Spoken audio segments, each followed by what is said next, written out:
Na de grote zoekactie van vorige week dachten we echt van nou, nu hebben we alles gedaan. We hebben sloten gehackeld. We hebben zoekhonden ingezet. Een grote zoekactie gehad. Net op het moment dat we dachten een beetje rustiger aan te doen, werd er gebeld door 2 vissers in de haven van Oudkerk. En die stuurden een foto van een drijvend dier. En wij dachten dat is Ben. Dat leek een Bearnaisenne. En wij dachten dat moet hem zijn. Dus hup, weer hals over kop naar die haven.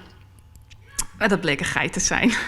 En iemand moest hem toevallig vinden. Dat geloofden wij dat de enige manier zou zijn om nog te weten wat er allemaal is gebeurd.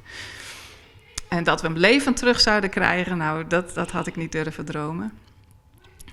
En totdat ik op zaterdagochtend dat verlossende telefoontje kreeg van een boer. Die zei, ja, ik heb je hond. Och, ik heb zo gehuild. Ik heb echt zo gehuild. Mijn hond, na 15 dagen, hoe bestaat het? Wat een cadeau, dat dit nog mag gebeuren. En meegenomen. En Zet was op het schoolplein aan het spelen.